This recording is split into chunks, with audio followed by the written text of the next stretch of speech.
രാവിലെ ഒന്ന് പത്രം വായിച്ചില്ലെങ്കിൽ പതിവ് പലതും മുടങ്ങുന്നവരാണ് ഭൂരിഭാഗം മലയാളികളും. വാർത്തകൾ വിശ്വാസ്യതയോടെ എന്ന് പരസ്യം നൽകി ആ വിശ്വാസ്യതയെ വിശ്വസിക്കുന്ന നമ്മൾ. പക്ഷേ ഇന്ന് മലയാളികൾ ഒന്ന് പറ്റിക്കപ്പെട്ടു. രാജ്യത്ത് വീണ്ടും നോട്ട് നിരോധനം. ഫെബ്രുവരി 1 മുതൽ പണമിടപാട് പൂർണ്ണമായും ഡിജിറ്റലാകുന്നു. മലയാളത്തിലെ മുൻനിര പത്രങ്ങളിൽ മുൻ പേജിൽ വന്ന ഈ സംഗതി ജനത്തെ ഞെട്ടിച്ചു. ഇതിൽ മാധ്യമ ലോകത്തും സമൂഹ മാധ്യമങ്ങളിലും വലിയ വിമർശനമുയർന്നു. അതിരുകളില്ലാത്ത ആകാശ പോരാട്ടത്തിനൊടുവിൽ ഗോളാന്തര ഫുട്ബോൾ കിരീടം പങ്കിട്ട് ഭൂമിയും ചൊവ്വയും എന്നൊക്കെ വായിച്ചു തുടങ്ങിയപ്പോഴാണ് മലയാളി പത്രം വായിക്കുന്നത് ഏതാണ്ടെന്ന് മനസ്സിലാക്കിയത്. കാര്യങ്ങൾ ഒന്ന് മാറിയിട്ടുണ്ട്, ഒന്ന് 2-ാം പേജിലേക്ക് പോകാം എന്നൊക്കെ. അങ്ങനെ ഒരുപാട് ഞെട്ടലിന് ശേഷം സാങ്കല്പികമായ വാർത്തകളാണ് ഇതെന്ന് മനസ്സിലാക്കാൻ സമയമെടുത്തു. ഒരു സ്വകാര്യ സർവകലാശാലയുടെ പരസ്യമായിരുന്നു എന്ന അറിയിപ്പും ചെറിയ കോളത്തിലാണ് പത്രങ്ങൾ ഉണ്ടായിരുന്നത്.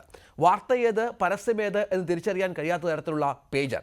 ഇത് വാർത്തയാണെന്ന് യാഥാർത്ഥ്യം തിരിച്ചറിയാൻ വൈകിയപ്പോഴേക്കും പറ്റീര് സംഭവിച്ച ആശ്ചര്യത്തിലായിരുന്നു മലയാളി. ഇങ്ങനെ പരസ്യം നൽകി മലയാളിയെ പറ്റിക്കണോ എന്ന് പറഞ്ഞ് നിരവധി ഫേസ്ബുക്ക് കമൻറ്റുകൾ, സോഷ്യൽ മീഡിയ കമൻറ്റുകൾ പ്രത്യക്ഷപ്പെട്ടു. പലരും ഈ പറഞ്ഞ പ്രസ്തുത പത്രങ്ങളൊക്കെ നാളെ മുതൽ വായിക്കില്ല എന്ന് പറഞ്ഞു. പക്ഷേ ഇതിന് പിന്നിൽ മറ്റൊരു വശം കൂടി ഉണ്ട് എന്ന് പറഞ്ഞു വെക്കുന്നവരും ചെറുതല്ല.